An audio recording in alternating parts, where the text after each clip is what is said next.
Morales is not Spider-Man. I don't know, man. When I watched the first two movies, I thought he was Spider-Man. I could be wrong. So let me stop yapping. And let's get into my vid. Let's get to the vid. Film is Anyone Can Wear the Mask. The lesson of the second film is don't let the mask wear you. Spider-Verse loves leaving you with questions, and it does so beautifully. And after beating my brain senseless, I feel like I finally understand it. All its little subplots and messages. Enough so that I think I can predict what's going to happen in the next movie. Spider-Verse is all about labels. When I say labels, I mean a set role to something or someone, which creates expectations. This would go from jobs like being a cop, titles like being a hero, to even the concept of what makes a sandwich a sandwich. The label here, of course, is Spider-Man. You sure you're even Spider-Man? Are you? You're not supposed to be Spider-Man! You don't belong here. You never did. Miguel O'Hara is the enforcer of this label. In his mind, the multiverse revolves around Spider-Man-based canon events, staples of wearing the mask. Chapters that are a part of every Spider story. Every time. Hell, the idea of having to choose responsibility over family and friends and being lonely. All of it started with the original Spider-Man, Peter Parker. If not for Uncle Ben, most of us wouldn't be here, Mom. Hold up. Going back to Miguel saying, Spider-Man got their duty, got their role, got their part to play. Miles ain't want to do all that shit, though. I understand, Spider-Man got their role, got their, their uncles died, right? Uncle Aaron died, right? But his dad, my own dad gotta die? From my point of view, I don't care what story you gotta tell me. If I know that my dad's gonna die and I can stop that joint, I don't care. From Miguel's point of view, it might try to stop Miles from destroying the universe. So, they both got their valid points, but if I'm in Miles' shoes, fuck y'all. I gotta say fuck y'all. In this school of thought, these things just happen because they have to for Spider-Man to do the good he does. But do they? This framework is built for the original Spider-Man, Peter Parker, not Miles Morales, not Gwen Stacy, not Hobie Brown. For example, take the death of Uncle Ben. Peter Parker discovers his powers. In most versions of his origin, he uses them selfishly for profit first. And he has the opportunity to stop a robber and help someone. Peter, being initially cocky and self-centered, usually responds with some version of, I missed the part where that's my problem. Not my policy. Not my problem. Pay him.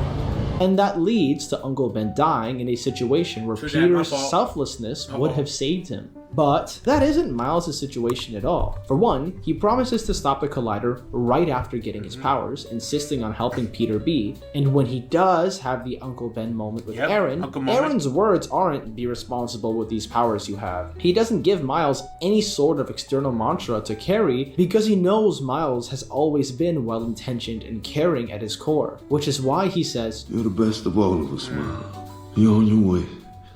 Just keep going." For Peter being Spider-Man, being humbled because he can't take credit for the mask and being separate from that identity is needed because it's one of the things that keeps him humble. His traditional virtue is in abstaining from mixing Peter Parker and Spider-Man for that reason. Separating the flaws of himself from the mask of Spider-Man empowers him and elevates the mask to the iconic symbol it's become. For Miles, separating himself from the mask actually disempowers him. It's what Miles goes through the two films to finally realize, and why he breaks the canon tradition of secret identity by deciding to reveal himself to his parents. Let's start by exploring this, and then tie it all into why transcending labels is the lesson Miles has yet to learn. Anyone can wear the mask. That's true. From the very first movie, Miles is pushed to be someone he doesn't want to be, with going to Vision's Academy and his dad. It doesn't feel like I have a choice. You don't! And with being Spider-Man and Peter A.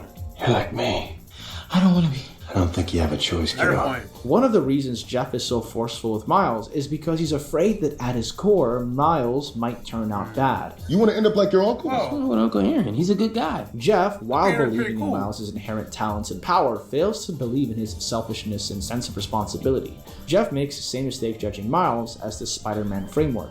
This conflict is the reason for the rift between Miles and his dad. Jeff feels that he has to make Miles better or fix him from his natural pull towards the Aaron path, whereas Uncle Aaron is always seeing Miles as he is. He fosters the trust in self that guides Miles later on. He believes Miles simply expressing himself truthfully will always work out. It does work out. Honestly, I just the leap of faith allows Miles to trust himself, to fully develop into his full self as a Spider-Man, even though he doesn't want to be.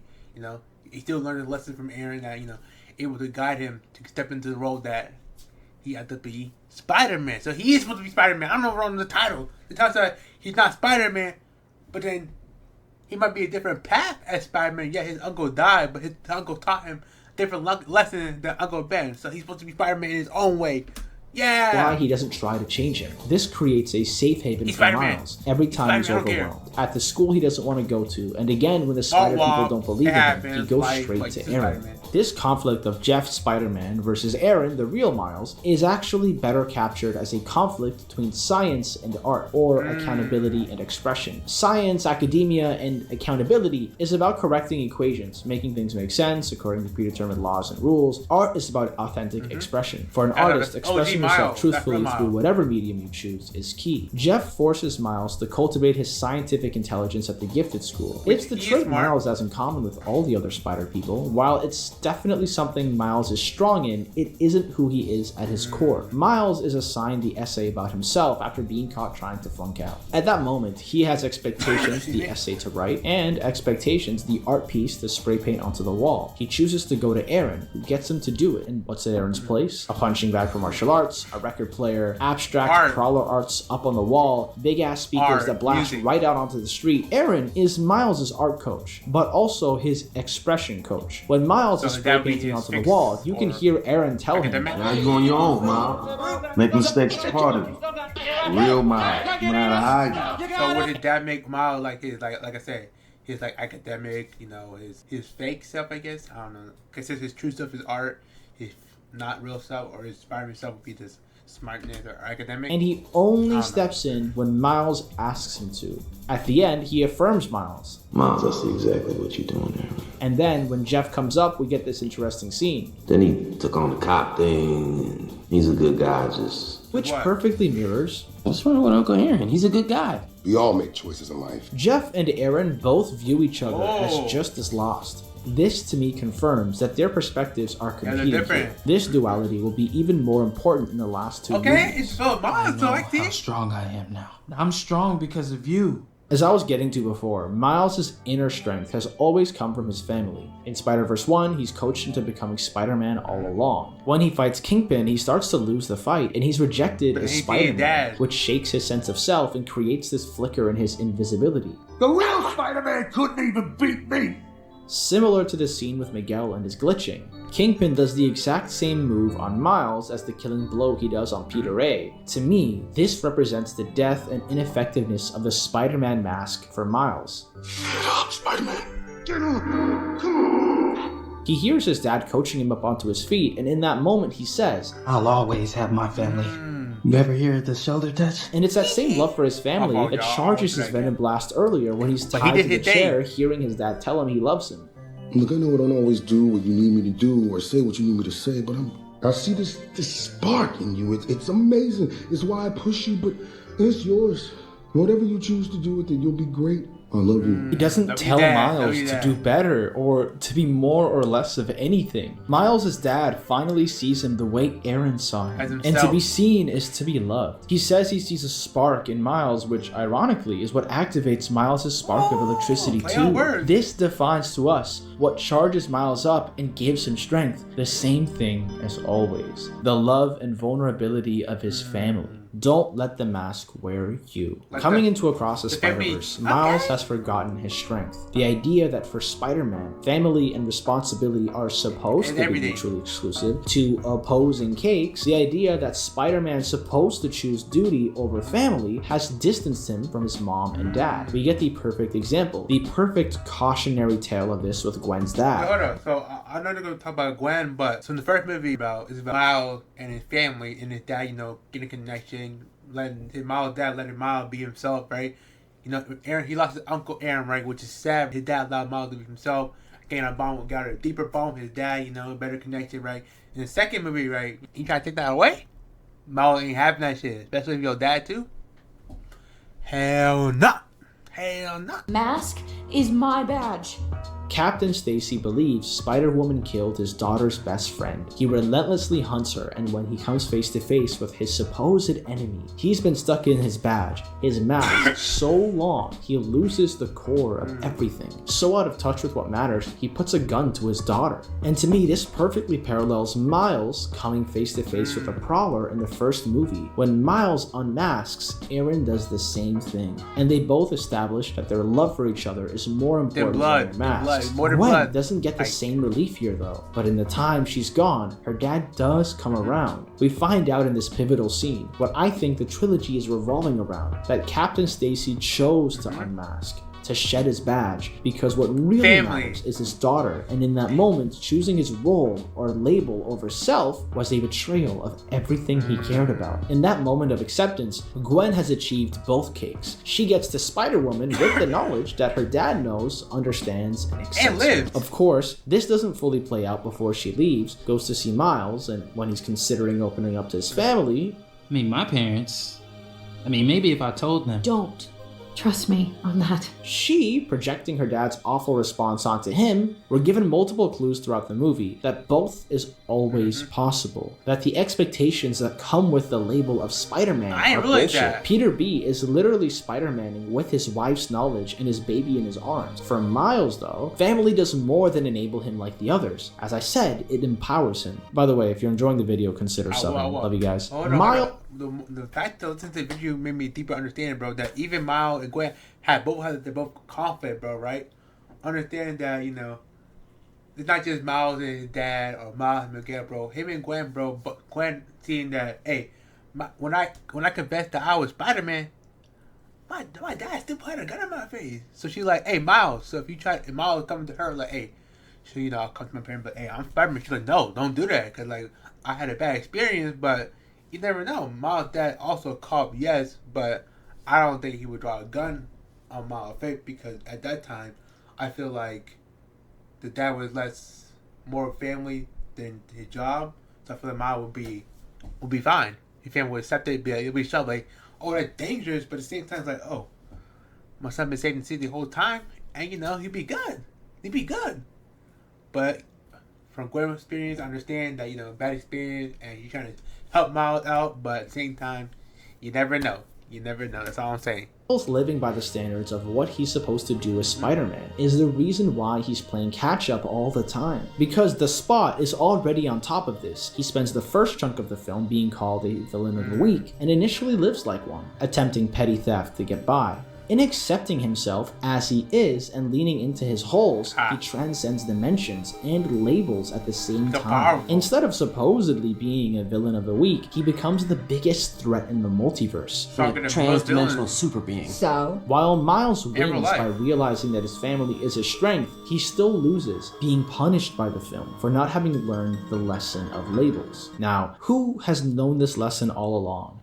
Hobie. Oh, the ghost! How are you even cooler under your mask? I was just cool the whole time. This moment really highlights this to me because of the question Miles asks, how are you cooler under your mask, implies, 1, the persona of Spider-Man Hobie has is especially cool. Miles sees him as a really cool Spider-Man. 2, that the mask is what makes Hobie cool. The label that comes with it, Spider-Man, is where Hobie's sauce comes from. Hobie's response, I was this cool the whole time, implies, 1, I know I'm cool. 2, the mask doesn't make me cool. I'm cool as shit and happen to have a mask on. This completely dispels the assumption that the label of Spider-Man or hero matters to Hobie's sense of self. Hobie doesn't fall into line as another Spider person because he's firmly rooted in who he is. I hate labels. I'm not a hero because calling yourself a hero makes you a self-mythologizing narcissistic autocrat. This contrast between Hobie's mindset and Miles' mindset shines when you look at Hobie's introduction. Spot, who also internalizes this lesson, is on the other side of a barrier in Moonbatten.